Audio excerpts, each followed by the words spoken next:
Hey Bremerton, Josh Farley with the Kitsap Sun. If you have not yet had Musubi, you need to come check out Cafe Kai. And here's Kai herself on this week's edition of the Bremerton Beat Blast. Stick with us.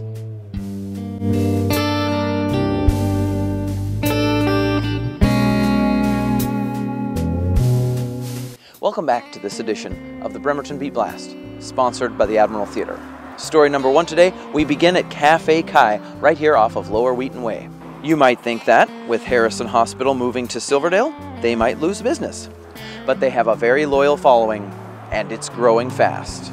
We started doing paninis to cater to everyone else in the area, like nurses who are on their lunch break and so on. But we were more comfortable with serving something we were familiar with, like Musubis, because we've been eating it all our lives. So it became really natural when we started serving it. We just make it the way that we like to eat it, and everyone else started liking it. No one really knew what it was at first, and then the people who did know, they loved it. But we figured we gotta get more people in, so we started throwing more things on top of the musubi, like the bacon and egg, the bacon and avocado. The Kalua pork is really, that's what people know to be at Hawaiian restaurants, so we threw that in a musubi, and it's a full meal. It's real food that you can hold in your hand.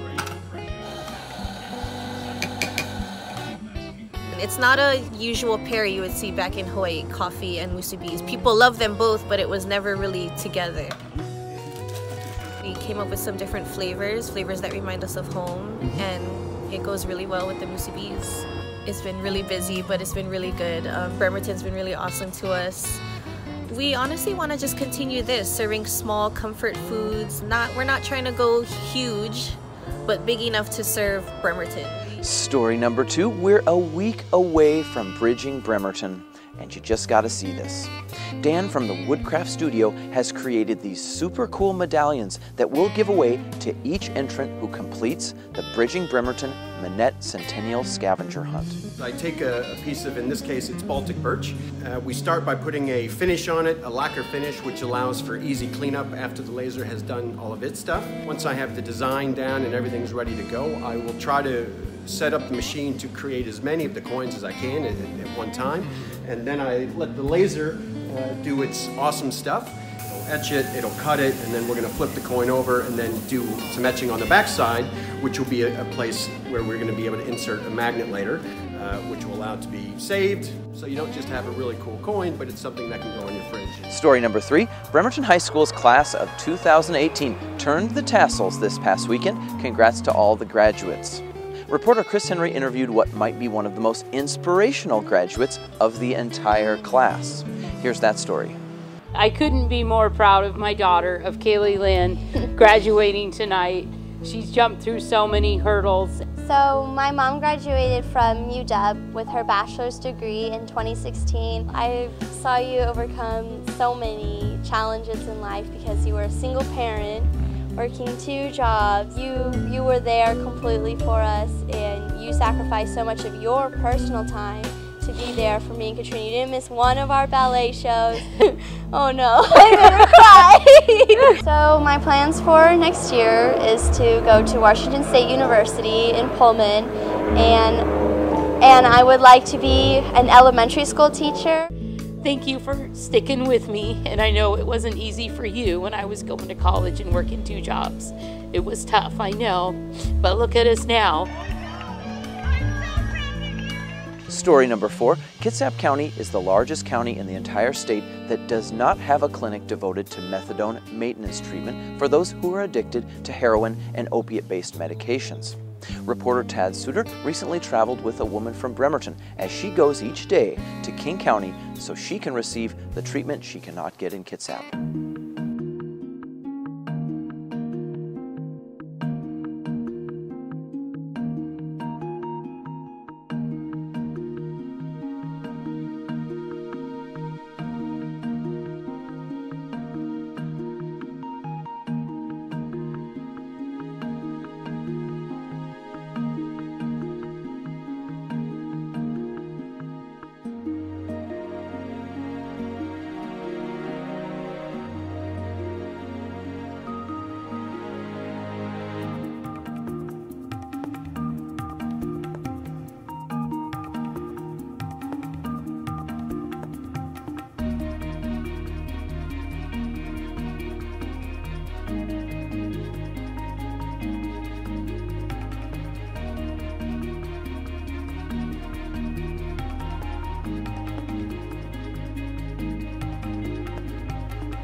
Story number 5 this week. Mayor Greg Wheeler is proposing changes that would incentivize building affordable housing here in Bremerton. The City Council will examine this week whether to remove an 8-year property tax exemption developers say is critical to building new housing here. A 12-year exemption, one requiring 20% of units remain affordable, could remain. The mayor will roll out other proposals this year as well, including requiring developers to help displaced tenants financially as they move to other housing. The debate begins Wednesday night at Bremerton City Hall, 5 p.m. at the Norm Dix Government Center. And finally, what's on tap for your weekend? Sponsored by Silver City Brewery Tap Room. This weekend, we'll have a story walk beginning at the Dr. Martin Luther King Library to talk about Bremerton's civil rights struggle. You may or may not have heard of Lillian Walker, but more than 10 years before Rosa Parks refused to give up her bus seat in Alabama, Walker and her husband, James, were fighting a battle right here in Bremerton, in what was a very segregated town. We'll examine this history at the latest Story Walk, 11 a.m. in front of the Dr. King Library between Park and Pacific Avenues on 5th Street. Hope you can join us. Have a great rest of your week, Bremerton.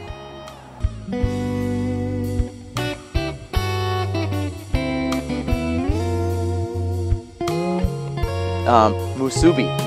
Okay. Am I saying it right? Musubi. Okay. Musubi. Yeah. Musubi. Okay. All right. Musubi. Musubi.